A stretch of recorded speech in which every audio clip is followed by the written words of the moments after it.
नमो नमः। तो बारवाई पड़ रही है ना बिल्कुल वो तो। मैं अलवर में हूँ और ये मेरे सामने प्रवेश द्वार है बाला फोर्ट के लिए, लेकिन वो बाला तो दुर्ग। आगे तो जाना ही है। परंतु आज ये बंद है क्योंकि यहाँ पर व्याघ्र आ गए थे कल ही। अतः हम एक दूसरे स्थान पर जा रहे हैं जो एक छोटा सा दुर्ग है, जो है तो पुरातन परंतु उसका नवीनीकरण हुआ है, अभी पुनरुद्धार हुआ है। और ये एक प्राइवेट प्रॉपर्टी है, तो वहाँ पर एंट्री की फ़ीस कुछ अधिक है, तो उस ओर जा रहे हैं। सरिस्का वन में ये उपस्थित है, निर्मित है। और ये एक बाला फोर्ट से 8 किलोमीटर आगे चल के ये फोर्ट है, दुर्ग है, अरावली रेंज में है। बड़ा ही रमणीय स्थान है ये अरावली, परंतु आज के समय इतना खनन हो रहा है अरावली का कि 1/3 भाग अरावली का धरती से लुप्त हो चुका है। कहाँ गया? कंक्रीट बना बना के उसको सीमेंट के साथ बिछा दिया। कैल्शियम के भंडार का भी विनाश और चट्टानों का भी विनाश, अरावली हिल्स का भी विनाश, वहाँ की जो फ्लोरा है और फोना है उनका भी विनाश। तो ये एक गांव है, दधिकर गांव, और इसी गांव में ये दुर्ग है जिसका नाम है दधिकर दुर्ग अथवा दधिकर फोर्ट। दुर्ग हमारा शब्द है, फोर्ट आंग्ल भाषा का, और किला ये भी विदेशी भाषा है।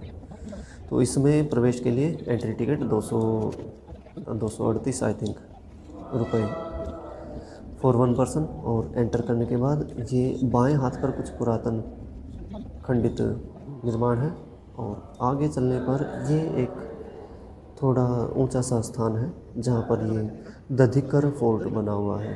दधिकर फोर्ट है ये अलवर में, ये सामने दिखाई दे रहा है। और वहाँ तक पहुँचने के लिए आप अपनी गाड़ी को ले जा सकते हो वहाँ पर। ये थोड़ा खड़ी चढ़ाई है, तो फर्स्ट गियर में ही गाड़ी वहाँ पर ले जाई जाएगी।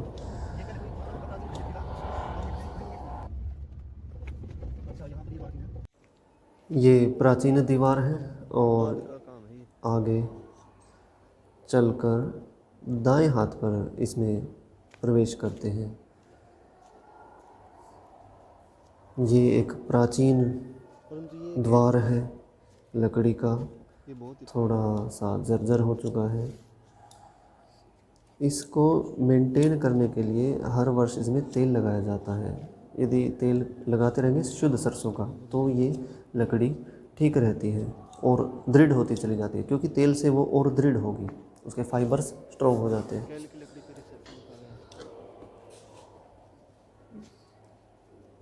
ये आगे राइट साइड में यहाँ से घूमेंगे हम तो सामने इसका मुख्य द्वार आ जाएगा। यहाँ नीचे कच्चा छोड़ रखा है, मिट्टी का लेप किया गया है, नीचे पत्थर नहीं बिछाए गए हैं, और ये भी बड़ा अच्छा है। मिट्टी का फर्श भी अच्छा होता है। ये वॉच टावर जैसा कुछ सामने दिखाई दे रहा है, जो अष्टकोणीय लग रहा है। टू वेज, एक हम वहाँ के जाएं और एक इधर जाएं। ये तो वैसे बालकनी है ना। यहाँ आने के लिए आप अपना ही वाहन ले आएँ तो वो अच्छा है, क्योंकि बाला दुर्ग तक आने के लिए तो ठीक है, आपको ऑटो आदि कुछ मिल भी जाए, पर आगे फिर आपको समस्या हो सकती है दधिकर तक आने के लिए। तो ये देखिए, ये इसका कंपाउंड है बाहर, और सामने ये लकड़ी का एक पिलर, एक स्तंभ लगाया गया है। अब आगे चलते हैं। ये सामने प्रवेश द्वार है इसका, और दक्षिण हाथ की तरफ ये, जिसको हम एक अष्टकोणीय टावर जैसा देख रहे थे दूर से, वो है। इसके अंदर कुछ ये इलेक्ट्रिसिटी की फिटिंग आती है, और ऊपर छत है इसकी। यहाँ पर दक्षिण हाथ की ओर ही ये लकड़ी है कुछ बहुत पुरानी, जो कि सागवान की प्रतीत हो रही है। सागवान की अच्छी लकड़ी होती है, ये भी सागवान की लकड़ी है, और इस पर पीतल का ये कुछ ऊपर से लगाया भी गया है। इस पे वार्निश कर दी गई है। इन लकड़ियों पर शुद्ध सरसों का तेल लगाना सबसे अच्छा रहता है। ये इसका मुख्य द्वार है। देखिए एक बड़ी आर्च या धनु है और अंदर दो छोटी आर्च हैं जिनके मध्य में इसके कपाट हैं। 2 फुट ये लाइम मोर्टार में ही बनाया गया है। और ये जो दीवार है ये 10 इंच मोटी है। ऊपर छत देखिए लंबी स्लैब्स डाली गई है, मोटी और लंबी नीले पत्थर की ये होती है। और ये इसका कपाट है, इसमें ये पुष्टिमान लगे हुए हैं और रिविट से इसको ठोका गया है। इस पे भी वार्निश की गई है। तेल अंदर तक घुस जाता है और इसको शक्ति प्रदान करता है लकड़ी को, जबकि वार्निश केवल ऊपर एक वाटर रेजिस्टेंट लेयर बना देती है। यदि आपने कर दिया उस पर वार्निश और अंदर इसमें नमी कहीं से पहुंच गई तो वो नमी बाहर नहीं निकल पाएगी और इसको अंदर ही अंदर खा जाएगी, लकड़ी को क्षीण कर देगी। ये चूल वाला द्वार है। देखिए नीचे चूल है, इस पत्थर पे टिकी हुई है। ये स्पष्ट दिख रही है। ये नीचे लकड़ी देखिए ये पुरानी है, यहाँ पर वार्निश नहीं की गई, तो यहाँ से संभावना है कि नमी घुस जाए वर्षा के समय। तो चलिए फाइनली हम इसके अंदर प्रविष्ट होते हैं। अंदर प्रविष्ट होने पर बाएं हाथ पर देखिए ये 3 द्वार जैसा कि हर वैदिक भवन में होता है और उसके पीछे फिर कक्ष है।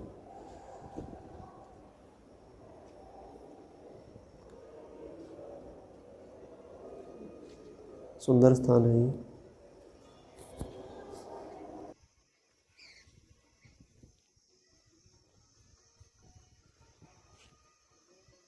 ये बाएं हाथ पर एक और द्वार है और सामने वो कुछ प्राचीन रथ सा इन्होंने लगा रखा है जिसको 2 बैल अथवा 2 घोड़े किसी समय खींचते होंगे, घोड़े ही इसको खींचते होंगे।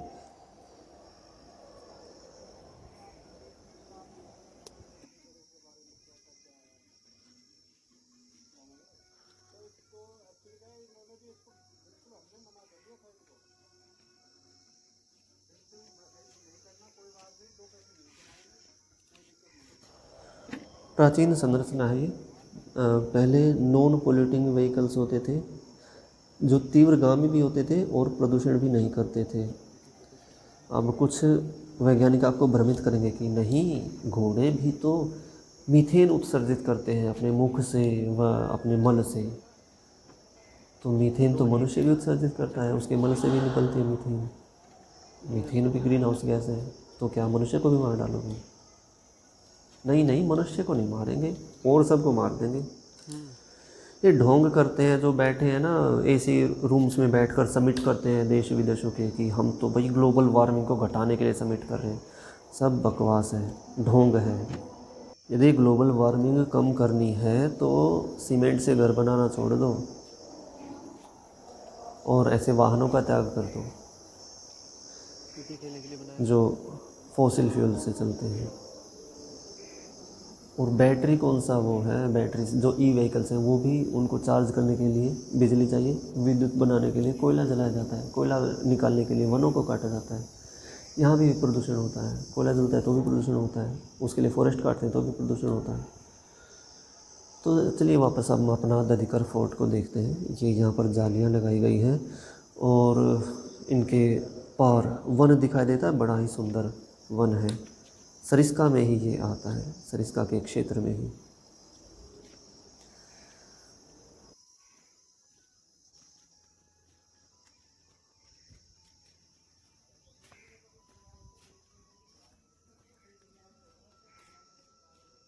Seems to be a cafe.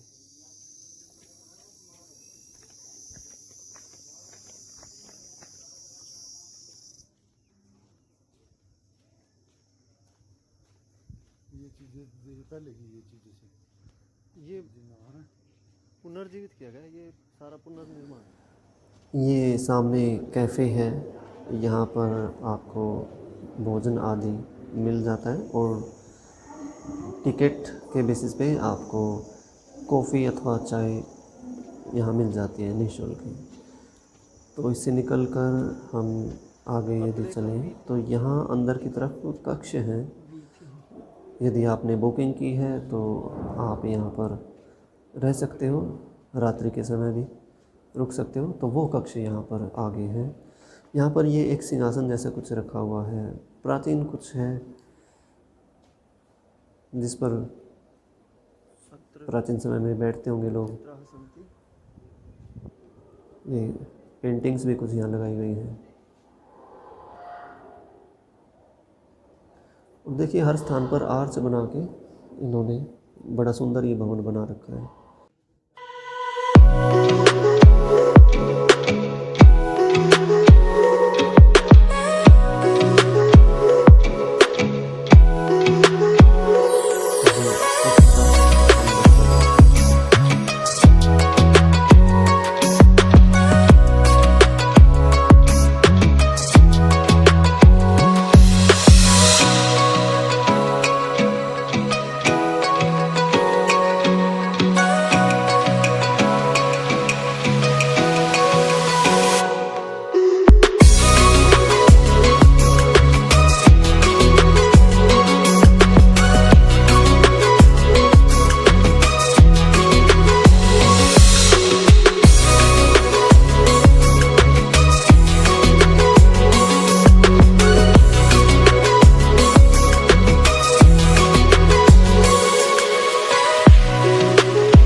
Solar what है सोलर क्या